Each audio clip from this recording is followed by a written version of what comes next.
Happy, happy, joy, joy, happy, happy, joy, joy. Happy, happy, joy, joy, happy, happy, joy, joy. Happy, happy, joy, joy, happy, happy, joy, joy. Happy, happy, joy, joy, joy. I don't think you're happy enough. Well, ain't that the truth? J is for joy, and apparently if you aren't feeling it, then you're doing something wrong. So, let me ask you this. Are you the proud owner of a virtue name? You know, names that derive from religious ideas of moral behavior. There are some names that are more commonplace, and parents may not really think about the meaning behind them when it comes to assigning names to their property, but a lot of parents actually do want their kid to live up to moral expectations, and thus choose a virtue name that may be especially relevant to their agenda. It's magical thinking, though, and unfortunately, our world is not in short supply of that. Now, it likely won't surprise you that female babies are more often the recipients of virtue names than males. This is because female behavior is more controlled and policed and punished than male behavior. As well, girls and women are also seen as the moral gatekeepers of society, and when bad things happen, such as upticks in male violent crime or the perceived breakdown of the nuclear family, it is usually blamed on out-of-control, amoral females. You know how this goes. Somehow, whether or not a girl crosses her legs when she sits in public has massive power over male self-control. As well, the virtues that females are supposed to uphold are very gendered and therefore mostly unrealistic and unnatural. We expect girls to be quiet and sweet and accommodating and careful and the perfect doormats. When males are virtue named, they're allowed names that will give them glory and public respect. And in some non-English speaking cultures, parents will even go so far as to arrogantly give their boys the names of gods and prophets, which in my opinion borders on breaking their own blasphemy laws. You can find female virtue names in most languages and cultures. In English, our most common and obvious of the female virtue names include hope, faith, grace, patience, prudence, felicity, constance, and of course, our longed-for feeling of pleasure and happiness. J is for joy. I don't find it surprising that names like joy are common in English language cultures, especially the US and Canada. Anglo-North America is the land of forced displays of daily exuberance and the over-medication of widespread female depression. I've traveled through and lived in several places in the world, including where I live now, and I've never seen anything approaching the insane North American drive for women to display feelings they don't feel. I'm currently living in a country where women are positively allowed to be downright assholes, and there's no requirement to smile. Not that I want to be an asshole, but certainly I get sick of the cult of positivity back home. You may have some insights into your own culture or cultures where you've spent significant time, and I definitely appreciate any details you're willing to share in the comments of the YouTube reading of this post. Happiness mandates may look different in different places. So let's talk about two aspects of forced joy, smiling and happiness. Smiling. Say cheese. Smiling is mandatory in North America, especially if you're female, and even complete strangers will remind you to put your face together, or will ask you what is wrong if you're not smiling. On more than one occasion in the US, I've even had homeless men tell me to smile, honey, it's not so bad, as I walked by them on the street. I guarantee you that no one says that to men walking by. Your smile has to be of the right kind, however. There are unspoken rules about what a woman's face should do in public. Not only have I been chided for not smiling, but I've also gotten into trouble for having what was interpreted to be a sarcastic smile. You know, the kind that has the power to emasculate men because they think you're laughing at them. Other cultures are not so neurotic. I remember when I was studying in France several years ago, our textbook did a little cultural comparison on smiling. They put public professional photos of American and Western European university professors side by side, and the difference was incredible. The Europeans either weren't smiling at all or only had a slight upturn to their closed mouths. The Americans all had toothy grins. Were the American smiles and happiness real? Who knows? Most people can actually fake a Duchenne smile, or what we call a real smile with the eye crinkle.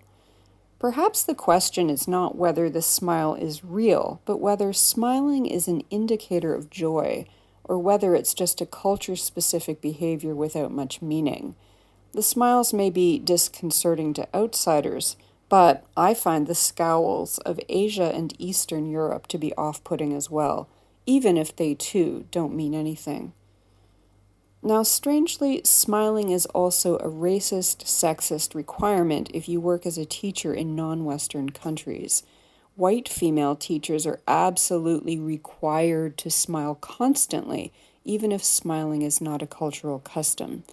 In China, I was reminded to smile and be positive, even while I faced classrooms of completely blank faces. It took a while for me to get used to this lack of response, while at the same time I had to over-respond.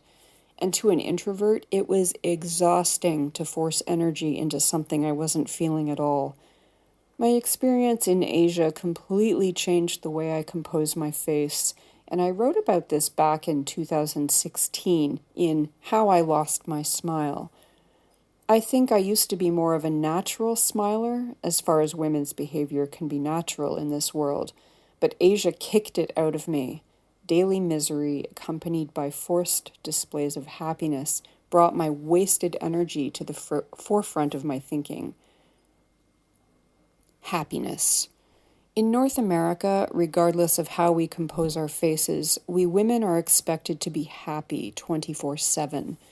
Interestingly, women and even girls are disproportionately over-medicated for depression, and we have drug, alcohol, and overeating problems that speak of the kind of escapism that results from deep unhappiness. I think there are three things going on here. A. Inherited depression. The heritability of clinical depression is about 50%. For severe depression, it is thought to be higher. I've known a lot of depressed women, and I've seen a common theme in what they think will solve their problems. First, they think going to a new place will give them a fresh start. And of course, they discover that problems live within them and aren't place-dependent. Secondly, so many women think that having a baby will make them happy. And of course, that doesn't work either.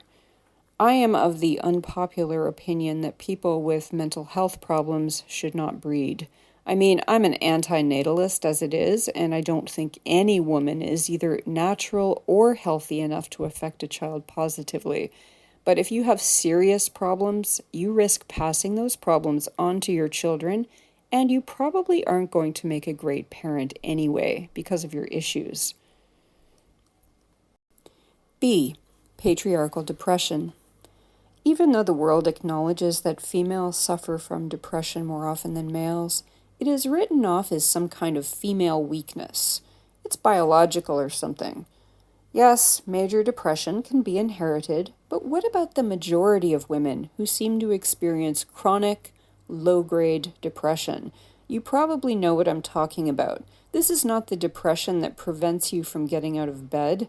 This is the general and almost constant feeling of being low, that there is something wrong and that you can't escape.